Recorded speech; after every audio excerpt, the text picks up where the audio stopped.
in bins, and the large bins marked on the outer decks and under the benches inside.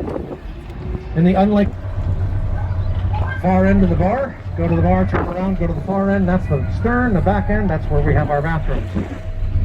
On the left-hand side, we call it the port side. That was closest to the New England Aquarium. You probably noticed that while you were waiting to board our vessel. We partner with the Aquarium, by the way. It's a world-class outfit, and it's their naturalists that go out on our whale watches and tell everyone what they see. But many of you are already on the starboard side or looking at the flagpole there. I'll use that to point out a few things back on shore, the end of our journey.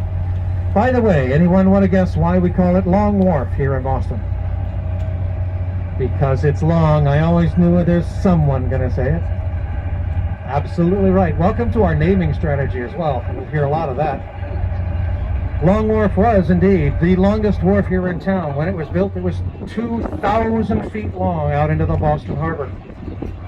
And it made a huge difference for us as an international shipping port, because ships could now tie right up alongside the wharf and load and unload cargo any time of day or night, any time. And as a result, we became one of the key ports for commerce along the East Coast. But quickly, go back to the beginning. Boston was founded way to the masts of the sailboats, and through that opening in the rusty iron bridge, you can just make out a yellow and black hulled sailing vessel in the background. That's at Griffin's Wharf. There are actually two vessels. One's just gone out of view, another one's just about to come into view. And that's the site where an important event took place here in our country's history. That's Griffin's Wharf. Remember, back in 1768, Parliament saw how well we were doing as a commercial port and decided to tax us for all manner of goods coming to a group of men calling themselves the Sons of Liberty, stormed down Griffin's Wharf shouting, "No taxation without representation." And they boarded those vessels and relieved them of all of their tea. Where'd they put it? The tea party took place. But back then, everything to the right of us, all these modern buildings, well, they weren't here, but even the land they're standing on was not here. This was water, Dorchester Flats. Today it's all been filled in. And it's south of Boston. By the way, you can wave at anything on the water, on the shoreline. It's perfectly admissible out here. Back on shore, then you can stare at your phones and your sneakers. Look carefully, you'll see two large reels on the back, or the stern of the vessel. And on those reels are large nets. And the way that vessel catches fish is it unrolls those nets over the stern and drags them behind to catch the fish. And the tallest cruise ships that come here are so big you can see the ships upper levels above the rooftop of that 8-story building. So we're fortunate today with the winds in this current direction. We'll have airplanes flying low and overhead. They'll come right towards us. We land at Logan Airport just on the other side. Just ahead of us we have... Goodness. Oh, that's the New York Jets. Look at that. This means we can handle the really large container ships, the Supermax container ships. George Lucas, in fact, the filmmaker, saw these cranes from this angle. And that was what gave him the idea to create the AT-AT, the Imperial Walkers, used in the Empire Strikes Back, the famous Star Wars movie. Oh, and yes, we have another jet just coming towards us. You can see its headlights on, its landing lights. Let's see, it'll pass over just behind us. Let's watch.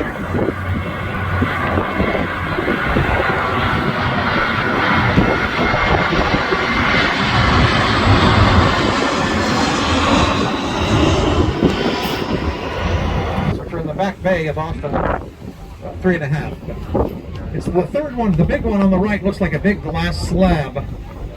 That was built in the late 70s for the John Hancock Insurance Company. It was then known as, yes, the John Hancock Tower. But sadly, once they built much to look at, a little mud hut with maybe 6 cannon. Today we have Fort Independence, which dates from the 1840s. It's a wonderful museum now. It's never fired a shot in anger, and Castle Island is, as you can tell, it's a fabulous place to come for recreation, especially because Castle Island is now half-mast. They have done so as an honor to all of those who were just recently killed in a mass shooting here in the country. Off to the right-hand side, we have Dorchester Bay, looking to the south. And as we make our turn here, we are now looking out at the outer Boston Harbor, and we can see some of the harbor islands that make up the Boston Harbor Islands National Park. There are 34 of them. But I want to talk about two of them in particular. The first one is just directly off of our right-hand side. It's the closest one with the two hills. That's Spectacle Island. And I'm going to come back to that in a moment. If you look out to the horizon, there are all kinds of boats gathered there. But I want to point you to the three clumps of trees on the horizon. They're all about the same size. And way out there, between the second and the third clumps of trees, you can see a tall white structure over that beach. Almost dead center between two clumps. It is now on the other side of this blue sailboat, right there. That tall structure is about to flash us. Watch carefully. Look at the top. There it goes. Right with the other boat. That's Boston Light out there. That sits at the very foundation of the first lighthouse ever built on this side of the Atlantic. It was Boston Light. The first one, 1716. That lighthouse, by the way, was built in 1783 and has been guiding ships in and out of the harbor for over 200 years. And the other thing I want to point out is the large egg-shaped structure you'll see over there on that island, now in view, on the other side of that red buoy. That, by the way, is known as Deer Island. And why do you think we named it Deer Island? Because of all the... But now it's typically a lot windier out in the outer harbor than it is on shore. And what do you think happened to the trash? Yeah, it blew into the harbor. That wastewater treatment plant was built there to solve another problem. For over a century, Boston had been basically pumping their wastewater right into the harbor. Not right at the waterfront, then further out from one of the islands. But nonetheless, we had a lot of wastewater in the harbor. Now the plan was, as the tide goes out,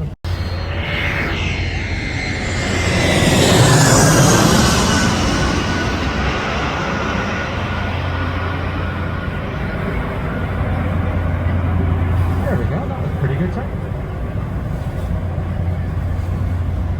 There aren't that many places around the world you get to see a jet on the underside of it from about 150 feet below.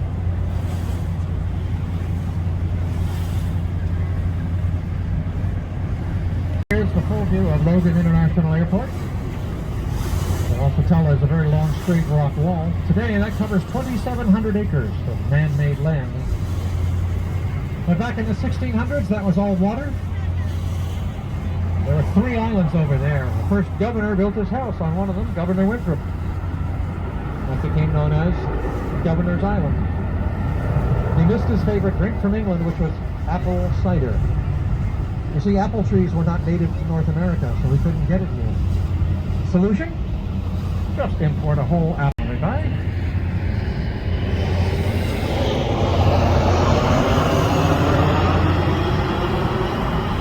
Remember the American folk hero John Chapman? His folk name was Johnny Appleseed. He planted apple trees all over the country. Just off to the right, we're passing a 3-masted sailing ship. This is the Caledonia. Now today she's known as the Tall Ship. She's Boston's newest floating oyster. That bridge is about 2.5 miles long from one end to the other. That puts it about half a mile longer than the Golden Gate Bridge in San Francisco. Only this one spans mostly land on its entire run, except for that narrow river crossing. Exactly the same color, Fenway green, as the left field wall of Fenway Park. The Green Monster, which is home to our World Championship action in the American Revolution, June 17, 1775. But look again. Just to the right of that steeple, and a ball is actually embedded in the hull of the Constitution. She's not iron at all, but again, 21-inch thick Georgia live oak, that unique wooden sandwich that was very strong and durable. Now, she still belongs to the United States Navy as a commissioned warship. and to keep evenly over the years. Maybe we'll be able to keep her again for another 225 years. Now, in all that time, for the very first time in her history, her current commandant happens to be a female officer in charge of the active duty Navy sailors. Well, as we sailed by, I'm sure you noticed the monument through the rigging of the Constitution, and that was the design inspiration behind the bridge off to our right, the Leonard P. Zakin Bunker Hill Bridge. This was completed in 2003, phase 3 of our Boston Big Dig. North end of the city of Boston, this tree-lined hillside you can see in the near view is actually one of the original hills from the Shawmut Peninsula. Even those early Puritans would still recognize it today, because Copp's Hill has been a burying ground ever since 1659. 1659. To the left of those trees is the oldest neighborhood. Today it's heavily Italian in flavor due to the more than 100 Italian restaurants that are open in that neighborhood, and there are numerous pastry shops as well. They're all worth a visit. Just please pace yourselves. Above the rooftops, you can see in the near background the white church steeple, which is the Old North Church of Boston. It's the oldest in the city, built in 1723. Now, many of us remember her because of the lines in the poem. So, the sexton in the Old North Church hung 2 lanterns in that steeple. 2, if I see. They were taking the water route to Lexington and Concord instead of the land route, which is to the west. It was a bit longer. Now, Paul Revere lived in the North End. In fact, you can still visit his house today. When he saw those 2 lanterns, he was rushed across the harbor over to Charlestown, where he borrowed a horse, and he rode out ahead of those British Red Army troops. He shouted, not the British are coming, but he shouted instead, the regulars are. The very next morning, April 19th, 1775, the same British troops across the Charles River arrived at Lexington Common at dawn. And it was there they fired up the Lexington Minutemen, the action known as the shot heard around the world, the very first battle of the American Revolution. It is still the one branch of our military. It's now under Homeland Security. Its primary duty is saving lives. Just off to the right, first off is Battery Wharf, where the Battery of Canada lined up alongside, ready to go at a moment's notice. And look right along the edge of the wharves here. You see these walking trails that up one side, across the end, and down the other. Just keep going, one long trail. Today, this is known as the Boston Harbor Walk. Created ever since the harbor became so clean, it allows the citizens of Boston to enjoy the free and full access to their own harbor. Boston, and through Charlestown, Chelsea, and East Boston, all the way down to the airport. You'd walk a total of about 46 miles on your journey, except at the Coast Guard base, one place you can't get to the water's edge because of security reasons. And the other is off to our right, this lovely little wharf, town and waterfront of Boston. And you'll notice these 3 buildings coming straight out towards us, which were all once warehouses. The brick building is Sergeant's Wharf, the granite building is Lewis Wharf, and the brick and granite building is Commercial Wharf. A large marina now sits. You can see how it'd be easy to load cargo in and out to ships from these wharves, but today these are mostly residences, all with their unique